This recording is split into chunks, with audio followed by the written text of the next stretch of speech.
আছে। আচ্ছা, আমি জানি অনেকে প্রশ্ন করতেছেন আমার হাজবেন্ড কেমন আছে। আমার হাজবেন্ড আসলে মাঝখানে অবস্থা একটু খারাপ হয়ে গেছিল, একটু না মানে খুবই খারাপ হয়ে গেছিল, প্রেশার ফল করে গেছিল, তারপর হার্টবিট অনেক হাই হয়ে গেছিল মানে কয়েকদিন আগে। তো তারপরে আবার ডাক্তার একটু কন্ট্রোলে নিয়ে আসছে, বাট ও এখনো কোমাতেই আছে, ওর কোনো জ্ঞান ফিরে নেই, কোনো জ্ঞান নাই। সো ওই অবস্থাতেই আছে আর কি। আর ওর সাথে সারাক্ষণ দুজন নার্স থাকে, দুজন আইসিইউ স্পেশাল নার্স থাকে দুজন সারাক্ষণ। সো এখন নার্সরাই সাথে আছে, আমি দেশে আসছি, আবার চলে যাব। সো সো দোয়া করবেন যেন আল্লাহ ওর জ্ঞান ফেরায় দেয়। সো আমি আবার আমার আমার আমার একটু টায়ার্ডও লাগতেছে, কারণ আমি হচ্ছে কালকে ঘুমাই নাই, মানে আমি চলে আসবো থেকে আমি হচ্ছে যে ওই হসপিটালেই ছিলাম, সারা রাত সকাল পর্যন্ত হসপিটালেই ছিলাম, মানে আমার হাজবেন্ডের সাথেই ছিলাম, আমি আর রুমে যাই ঘুমাইও নাই আজকে।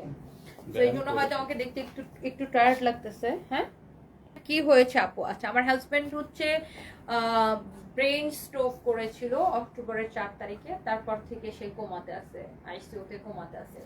আচ্ছা আপু, আপনার প্রেমে পড়ে গেছি, আপনাকে অনেক ভালো লাগে, আপনাকে মিস করি। রোজি আমিন, থ্যাংক ইউ সো মাচ আপু, থ্যাংক ইউ। বা মানে আপনাদের আপুদের থেকে এই ধরনের কমেন্ট পেতে খুবই ভালো লাগে যে আপুরা আমাকে এত এত ভালোবাসেন, এত এত মানসিক সাপোর্ট দিচ্ছেন।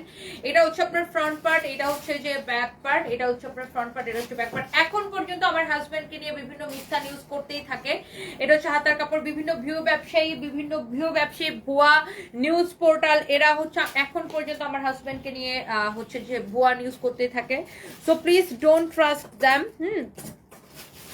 কালকেও দেখছি এরকম একটা নিউজ আমার সামনে আসলো যে আমার হাজবেন্ড হচ্ছে মারা গেছে, কিন্তু আমি হচ্ছে যে বলতেছি না।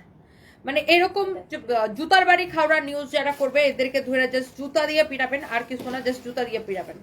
এরকম কিছু বদের হাড্ডি বদমাইশ আছে, বুঝছেন, এদের কোনো কাম কাজ নাই মানুষের, মানে মানে এদের কাজে হচ্ছে সারাক্ষণ আমার নিয়ে ভুয়া ভুয়া নিউজ করা। এরা হচ্ছে ভিউ ব্যবসায়ী, আমাকে নিয়ে একটা কথা বললেই শুধু এদের ভিউ হয়, আমাকে নিয়ে একটা কথা বললেই শুধু এরা ভিউ হয়। এই জন্য মনে করেন আমার হাজবেন্ড, আল্লাহর রহমতে আমার হাজবেন্ড বেঁচে আছে, সে কোমাতে আছে বাট সে বেঁচে আছে, বাট এই জন্য তারা কি করে জানেন, ভুয়া ভুয়া নিউজ করে আমার হাজবেন্ডকে নিয়ে, আমাকে নিয়ে। সো একদম এদেরকে জুতা দিয়ে পিটাবেন বদমাইশ কোলারে।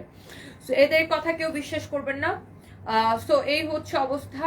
এই মানে আমার হাজবেন্ড যদি মারা যাইতো তাহলে আমি তারে ব্যাংককে রাইখা আমার লাভটা কি? বলো, আমার আমার আমি আমি আমার যদি আমার হাজবেন্ড যদি মারা যায় তাহলে আমার তাকে ব্যাংককে হসপিটালে রেখে আমার লাভ কি? তাই না? মানে আমার লাভটা কি হবে? মানে তারা কি বুঝাইতে চায়, আমার লাভটা কি হবে? আমার মৃত্যুর খবর গোপন রেখে আমার লাভটা কি হবে? মানে হোয়াটস দ্য বেনিফিট? ব্যাংককের হসপিটালের আইসিইউর পার নাইটের চার্জ কত, এই এরকম আহাম্মক গুলার কোনো ধারণা আছে? সারাক্ষণ ভুয়া নিউজ করতেই থাকে, এদেরকে একদম কেউ বিশ্বাস করবেন না। খুবই বিরক্ত আমি এগুলো নিয়ে, খুবই বিরক্ত। যাই হোক, এটা